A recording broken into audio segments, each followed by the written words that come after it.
ಈಗ ಬೆಂಗಳೂರಿನ ಇತರೆ ಸುದ್ದಿಗಳನ್ನ ಫಟಾಫಟ್ ಅಂತ ನೋಡೋಣ ಜಸ್ಟ್ 5 ನಲ್ಲಿ. ಜಿಗಣಿ ಠಾಣೆ ಪೊಲೀಸರು ಒಡಿಶಾದ 3 ಕುಖ್ಯಾತ ಅಂತಾರಾಜ್ಯ ಗಾಂಜಾ ಪೆಡ್ಲರ್ಗಳನ್ನು ಬಂಧಿಸಿದ್ದಾರೆ.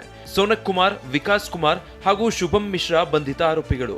ಜಿಗಣಿ ಕೈಗಾರಿಕಾ ಪ್ರದೇಶದಲ್ಲಿ ಹಿಂದಿ ಭಾಷಿಕ ಕಾರ್ಮಿಕರನ್ನ ಟಾರ್ಗೆಟ್ ಮಾಡಿ ಗಾಂಜಾ ಮಾರಾಟ ಮಾಡ್ತಿದ್ರು. ಗಿಡ್ಡೇನಹಳ್ಳಿ ಬಳಿ 5 ಕೆಜಿ ಗಾಂಜಾ ಸಮೇತ ಆರೋಪಿಗಳನ್ನ ಬಂಧಿಸಿದ್ದು ಜಿಗಣಿ ಠಾಣೆಯಲ್ಲಿ ಪ್ರಕರಣ ದಾಖಲಾಗಿದೆ. ಬಿಎಂಟಿಸಿ ಬಸ್ನಲ್ಲಿ ಯುಪಿಐ ಸ್ಕ್ಯಾನರ್ ತೆಗೆದು ತಮ್ಮ ವೈಯಕ್ತಿಕ ಸ್ಕ್ಯಾನರ್ ಹಾಕಿ ಹಣ ಲಪಟಾಯಿಸಿದ್ದ 4 ಕಂಡಕ್ಟರ್ಗಳನ್ನ ಸಸ್ಪೆಂಡ್ ಮಾಡಲಾಗಿದೆ. ಸೂರ್ಯನಾರಾಯಣ 54,000, ಬೊಮ್ಮಲಿಂಗೇಶ್ ಸಿ 16,000, ಬ್ರಿಜೇಶ್ ಬಾಬು 9,000 ಹಾಗೂ ಮೋಹನ್ 6,000 ರೂಪಾಯಿ ತಮ್ಮ ಖಾತೆಗೆ ಹಣ ವರ್ಗಾಯಿಸಿಕೊಂಡಿದ್ದಾರೆ.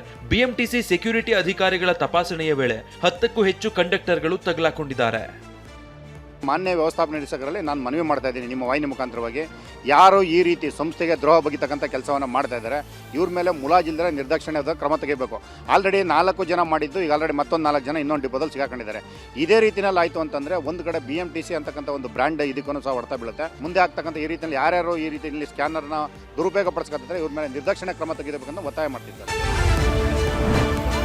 ಒನ್ವೇನಲ್ಲಿ ಹೆಲ್ಮೆಟ್ ಇಲ್ಲದೆ ಬಂದು ಸಂಚಾರಿ ಪೊಲೀಸರ ಜೊತೆಗೆ ದ್ವಿಚಕ್ರ ವಾಹನ ಸವಾರರು ಕಿರಿಕ್ ಮಾಡಿದ್ದಾರೆ. ಜಯನಗರದಲ್ಲಿ ಘಟನೆ ನಡೆದಿದೆ.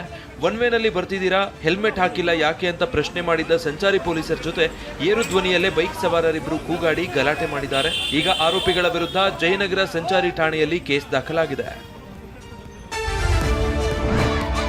ತಿಪ್ಪೆಜಾಗದ ವಿಚಾರಕ್ಕೆ ದಲಿತರು ಮತ್ತು ಸವರ್ಣೀಯರ ಮಧ್ಯೆ ಗಲಾಟೆ ಆಗಿದೆ. ದೇವನಹಳ್ಳಿಯ ಧರ್ಮಪುರದಲ್ಲಿ ಘಟನೆ ನಡೆದಿದೆ. ತಿಪ್ಪೆಜಾಗ ಅತಿಕ್ರಮಣಕ್ಕೆ ಕೃಷ್ಣಪ್ಪ ಅನ್ನೋರು ದಬ್ಬಾಳಿಕೆ ನಡೆಸುತ್ತಿದ್ದಾರೆಂಬ ಆರೋಪ ಕೇಳಿಬಂದಿದೆ. ತಿಪ್ಪೆಜಾಗ ಉಳಿಸಿ ಅಂತ ದಲಿತರು ರಸ್ತೆಯಲ್ಲಿ ಪ್ರತಿಭಟನೆ ನಡೆಸಿದ್ದಾರೆ.